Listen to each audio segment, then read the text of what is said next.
Guerra Cristera, enfrentamiento armado efectuado entre 1926 a 1929 entre la Iglesia Católica Mexicana y el gobierno de Plutarco Elías Calles. Guerra Cristera.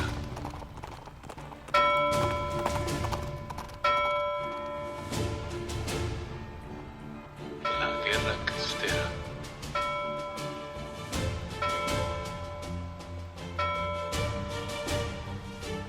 La Guerra Cristera.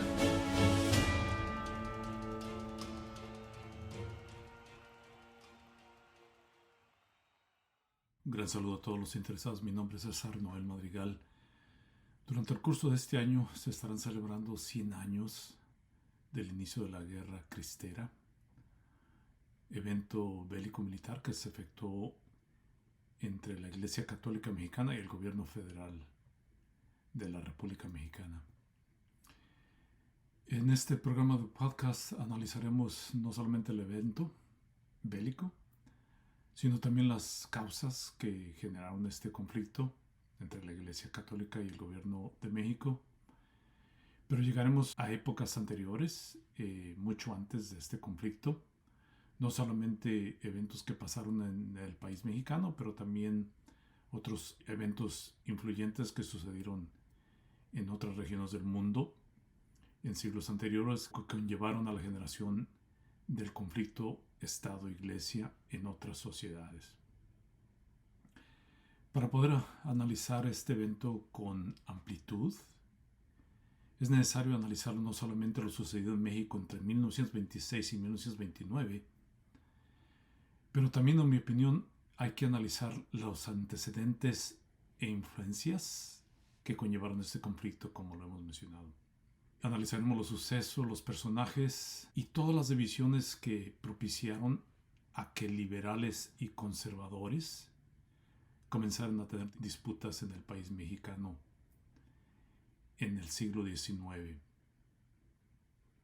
También vamos a analizar el papel que ha jugado la Iglesia Católica en todos los conflictos militares que ha enfrentado y experimentado el país mexicano a través de su historia. Y la intención es de poder llegar a concluir y analizar esa participación de la Iglesia Católica y lo que ha influido en la vida política y en la historia general de México. Y en este primer capítulo vamos a analizar o a intentar analizar cómo la Iglesia logró obtener ese poder social y político a través de los siglos. Y para eso nos vamos a tener que regresar o vamos a comenzar siglo III al siglo IV.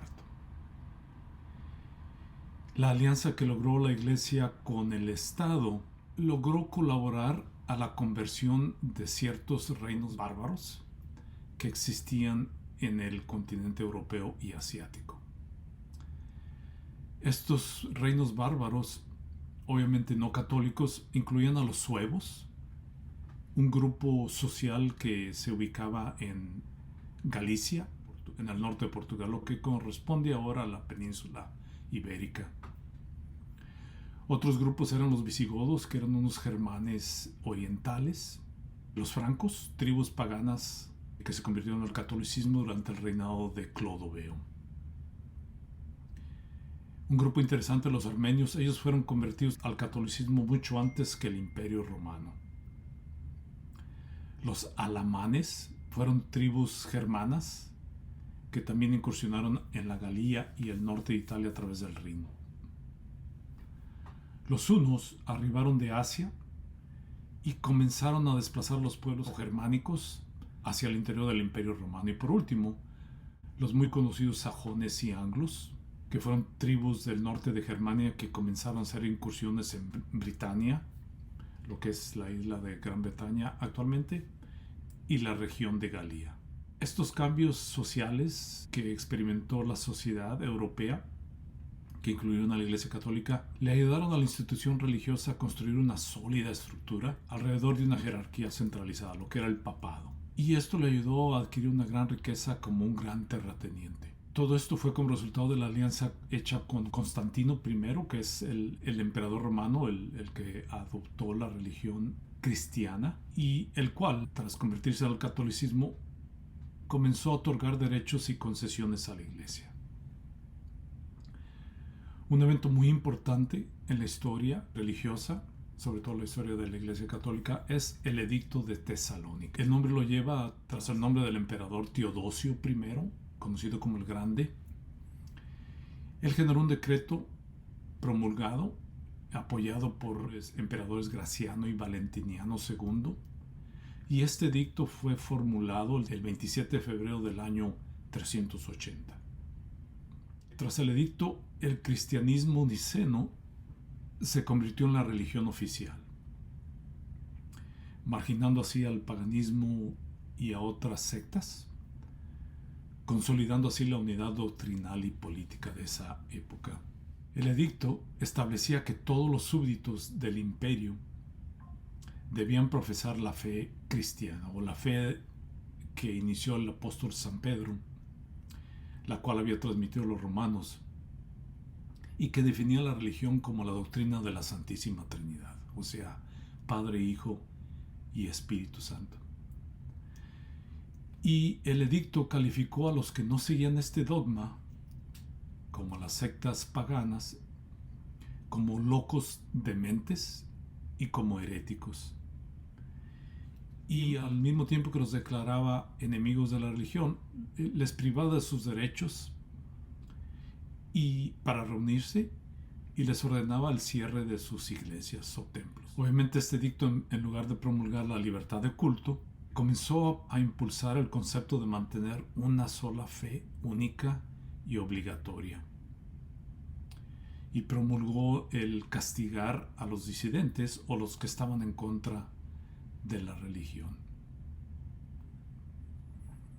Este edicto comenzó a generar otras leyes que se formularon, las cuales prohibían otros cultos, actos, sacrificios paganos, los cuales eran muy tradicionales en ese tiempo en Roma.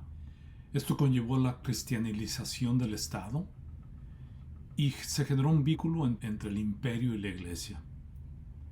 Esto ayudó a que muchos de los obispos ganaran un poder político sin precedentes.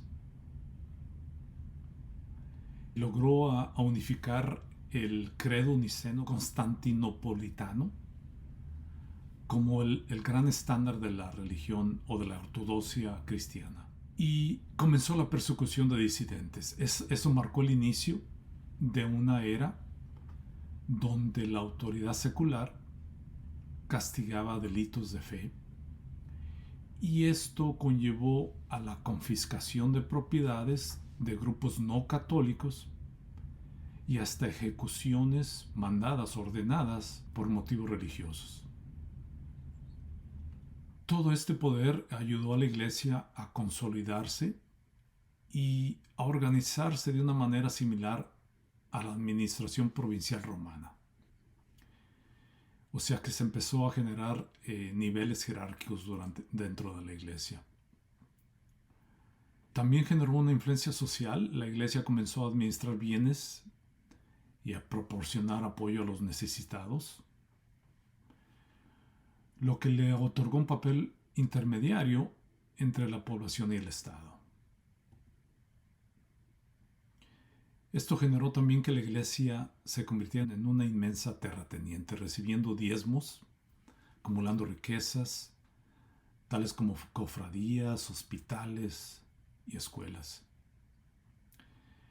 Esto le permitió convertirse en un pilar de estabilidad social, la cual ayudaba a controlar la vida cotidiana de las personas a través de los sacramentos y la doctrina. Esto también ayudó a generar la supremacía papal, ayudando al Papa a consolidar su autoridad sobre la Iglesia y por extensión sobre los gobernantes terrenales. La Iglesia desarrolló el derecho de investir o hasta de deponer a reyes, lo que le ayudó a intervenir directamente en asuntos políticos de la sociedad. También la Iglesia empezó a controlar el conocimiento, monopolizando la educación y la producción cultural, lo que le otorgó autoridad moral y capacidad para influir en las leyes y costumbres.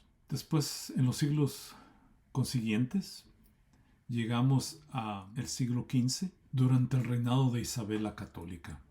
Isabel I de Castilla reinó durante 30 años en conjunción con su esposo Fernando II de Aragón. Su proclamación fue el 11 de diciembre de 1474 hasta el día de su muerte el 26 de noviembre de 1504. Los reyes católicos, durante la toma de la Granada, lograron consumir la reconquista de España, la cual había estado por más de 700 años bajo control musulmán. Tras la reconquista de España, los reyes recibieron el título de reyes católicos, el cual fue otorgado por el Papa Alejandro VI en 1496. El reinado de estos reyes fue caracterizado por una fuerte centralización del poder y por una muy sólida unión territorial. Este triunfo de reconquistar la península ibérica fue logrado gracias a la alianza que hicieron los reyes con la Iglesia Católica. A cambio de esa alianza, la Iglesia obtuvo estabilidad, protección y un muy esencial rol en la vida pública. La monarquía, en cambio, al presentarse como defensora de la fe, logró consolidar su autoridad y recibir legitimidad de la Iglesia como gobernantes por la gracia de Dios. Era así como la religión se convertía en un elemento de unidad política y el clero también recibía reconocimiento y aceptación de la monarquía. Se logró desarrollar un modo político donde la monarquía y la religión estaban profundamente entrelazadas. Esa unidad religiosa era clave para solidarizar religiosamente a un pueblo. El lema de los reyes católicos era un solo reino, una sola fe. Ya después de la reconquista y el establecimiento de la religión católica, la monarquía instauró el Tribunal de la Inquisición en 1478. Este tribunal era autorizado y dirigido con la autorización papal, pero era específicamente controlado por la corona y no por el Vaticano. La intención de formular este tribunal era para poder controlar a los conversos. Después de la conquista, muchos judíos y musulmanes permanecían en la península ibérica y la Inquisición decidió convertirlos forzosamente al cristianismo. Eso lograba que estos grupos sociales pudieran mantener sus propiedades y permanecer en la península ibérica, aunque muchos de ellos lograban mantener su fe en secreto para poder lograr permanecer en sus casas. Una de las misiones del Tribunal de la Inquisición era de vigilar la pureza de la fe católica, ya que tenía que muchos de ellos, los aparentes convertos, seguían practicando su fe original en secreto.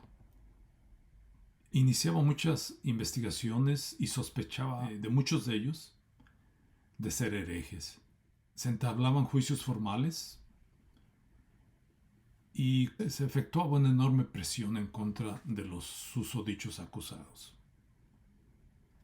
Las condenas o las multas eran variadas, pero eran desde confiscación de bienes, una sentencia o hasta ejecuciones públicas. Para poder lograrlo y poder detectar a los aparentes conversos, empleaba muchos denunciantes.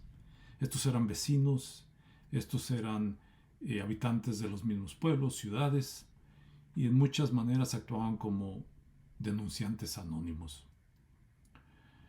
Todo esto generaba un ambiente de aprehensión, desconfianza y un miedo social general en la población. Pero al poder lograr implementar la Inquisición, los monarcas lograban consolidar su reino y autoridad y convertirlo en una sola religión. Esto también permitía a la corona el poder ejercer control en contra de los grupos subversivos. Esto enforzó su autoridad frente a la nobleza y frente a Roma. También contribuyó a crear una identidad general basada esta en la religión católica. Pero la implementación de la institución de la Inquisición generó un clima inestable de represión, censura, miedo y de vigilancia en la población. Logró generar un impacto profundo en la vida intelectual y cultural de la sociedad. Tras la conquista española del Nuevo Mundo, el Tribunal del Santo Oficio fue creado en 1571, ya después de la muerte de los reyes católicos, por el actual monarca, el rey Felipe II. La sede principal del Tribunal de la Inquisición fue en la Ciudad de México y dependía directamente del Consejo Supremo de la Inquisición localizado en Castilla. Este tribunal de la Nueva España ejercía similares funciones que las implementadas en la península ibérica y perseguía a judíos, musulmanes, blasfemos, luteranos, también a hechiceros y brujas, y también condenaba a personas por delitos sexuales. A los que excluyó el tribunal fue a los indígenas, a los cuales consideró de ser exentos por su reciente conversión. El tribunal también mantenía índices de libros prohibidos y confiscaba trabajos literarios, los cuales dictaminaba la Inquisición de ser peligrosos para la fe o para la moral. El final del Tribunal de la Inquisición en la Nueva España llegó durante las reformas liberales y el proceso de independencia entre 1819 y 1820. Y aunque la eliminación del Tribunal de la Inquisición reducía la influencia de la Iglesia en la sociedad, todavía la presencia de la institución se mantenía activa en la vida política del nuevo e independiente país. Vamos a hacer una pausa en la historia del país mexicano, especialmente que ya llegamos a la independencia, y vamos a transportarnos a Europa en el siglo XV y vamos a hablar un poquito de Martín Lutero. Esto lo haremos en el próximo capítulo. Muchas gracias por su atención. Nos vemos en la próxima semana.